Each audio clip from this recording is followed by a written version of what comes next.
Behind the mask.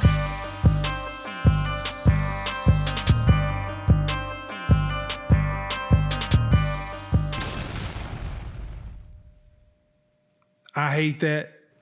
Hate that. Listen, I'm taking off the. I'm speaking as a Falcons fan. Shit, I grew up here. To give up so much and, you know, the disappointment in just the record for the season and to see the guy still battling and now that he's hurt and he'll be done for the season, that hurts. Like that, you talk about take the wind out of your sail. This is it. This is the epitome of it. This is like having a sailboat in the middle of the Atlantic and God says, I'm not giving you no air. Good luck drifting to wherever you want to go. Reports about his knee. I think the big thing to keep in mind is as a team, the first thing you think about, well, the backup has to come in and give us a spark. The positive that you can say is, well, it's Kirk Cousins. He's had success. But that success has been few and far between when it comes to the Falcons, because if that was the case, or if it wasn't the case, you would not have seen Michael Penix get drafted by the Falcons. So I think this is the time where Kirk Cousins, he got to step up. The team is, you know, is not doing well right now. But this is an opportunity for Kirk Cousins to really increase the value of what he has. And maybe somebody will look at him next year and be able to take on his contract if he still wants to move on to a different team.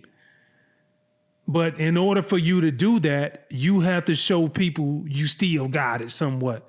So I don't know if this changes the play calling or whatever, but if I'm one of the guys that's on the Atlanta Falcons team, I'm thinking my star quarterback is out for the season. It's an uphill battle already when we've already lost more than 6 games. So, hey man, you just gotta pray for the best and hope for what is it? How does that saying go? Hope for the best, and I don't know what it is. But you just gotta do everything you're supposed to do. Man, it's just like a bad cloud comes over the Falcons, like that buzzard luck. What is buzzard luck? Can't kill nothing and won't nothing die. That's buzzard luck. God dang. Hope for the best, but prepare for the worst. Yeah. That's buzzard luck. Jesus. Shit pains me, man. This city be so lit. We got 2 more ACL. Let's talk about Travis Hunter.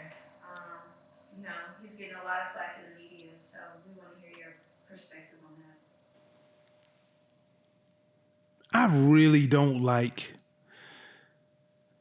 how people are saying, like, well, Travis Hunter shouldn't be playing 2 ways because that's the reason he got hurt. No. Stop it. Let's stop. We're finding reasons, or we're trying to find a way to justify your opinion. It's not because of that. The NFL is the NFL. The toughest sport that's out there, and it's 100% chance, unlike other sports, that you will be injured. That's what we all sign up for. You just hope that it's not something that's gonna put you out for the entire year. And I'm more so speaking in terms of people talking about, well, if he was playing all of them snaps and that made him more susceptible to injury. Maybe because you're out on the field, But if it's going to happen, it's going to happen. And I just want to say this, like, look,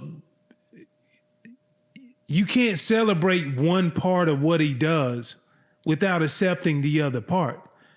What makes Travis Hunter the player that he is he's been a two-way star. That's the reason why he won the Heisman. That's the reason why Colorado is suffering right now. He was a big part of their offense and also their defense. So, and I know you can say, in NFL, it doesn't work. Listen, man, that ain't got nothing to do with the price of tea in China. So bottom line is, it happens. And when you have a talent like that, you want to maximize it as much as possible to be able to win games. But ultimately, that comes back in, what's my revenue return? What's the return on my revenue? You know what I mean? So what's the return? What's the return on my investment? What's my ROI? What's the return on my investment? And I think that's where we are when we look at Travis Hunter now. So I'm not saying that he shouldn't play this or offense or defense or whatever. It comes with the game. If it's in the game, EA Sports is in the game. Period. So, hey, man, I wish you a speedy recovery. And I'm not listening to what everybody else is saying. From now moving forward, we got a tally. We'll keep everything in line and just see how it lines up. But this man is an exceptional talent. And to me, I think it's a travesty if you pull him away from both sides. Now, maybe you look at not playing him as much as he once did when he was in college on both sides of the ball, but he wasn't doing that now when he was with Jacksonville at this point. So, we'll just continue to monitor that, but let's just pipe down and stop saying, oh, well, he playing both ways. Easy cop out. Let's really look at the tape and see what's going on. So when I talk about these injuries, I'm speaking of it in terms of when I sustained my injury. Going back to my days, I've had a few, been fortunate enough only to have a few. But the one that really put me out for a significant amount of time was my Achilles. I missed 13 games that year playing with the Buffalo Bills. And it was the first time I ever been hurt. Not just in the NFL, but ever.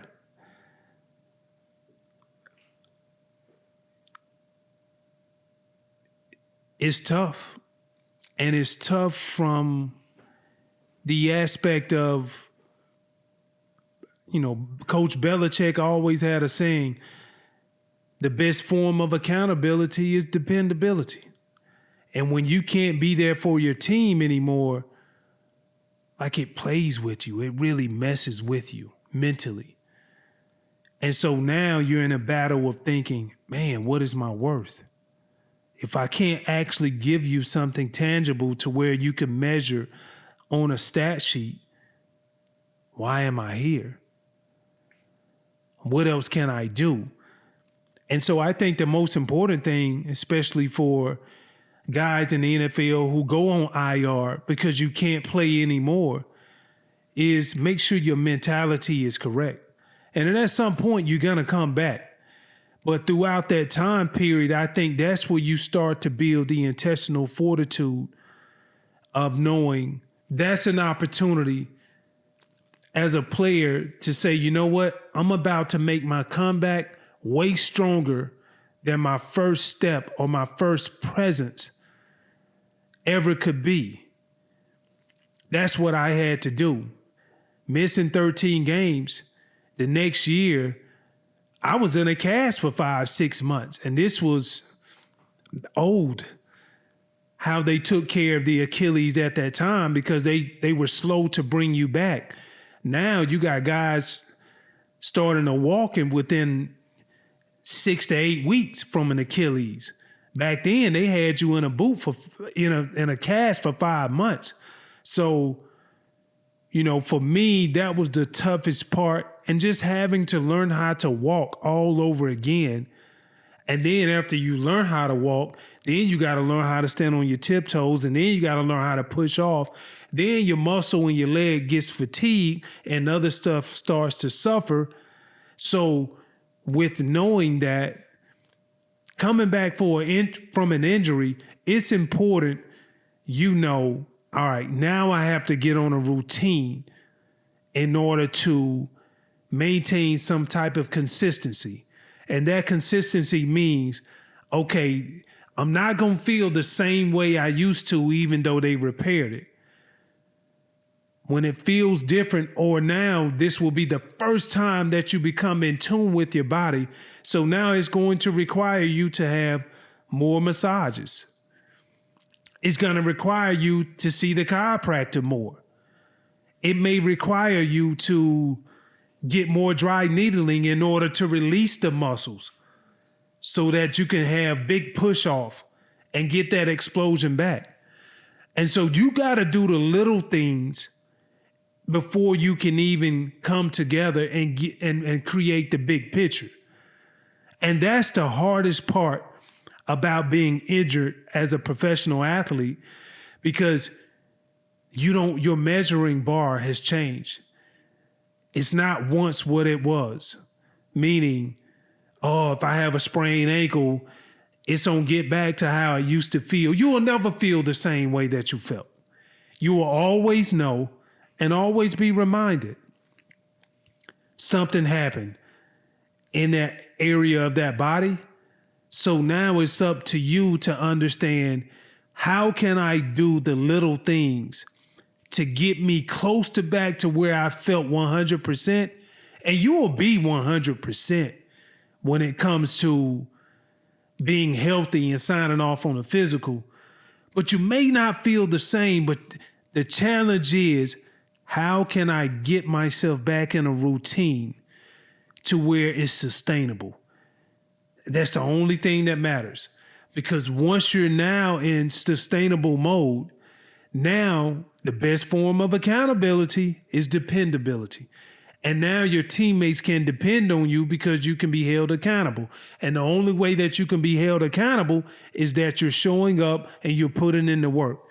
And so just know that things won't be the same, or they won't feel the same, but it doesn't mean that you're not 100%.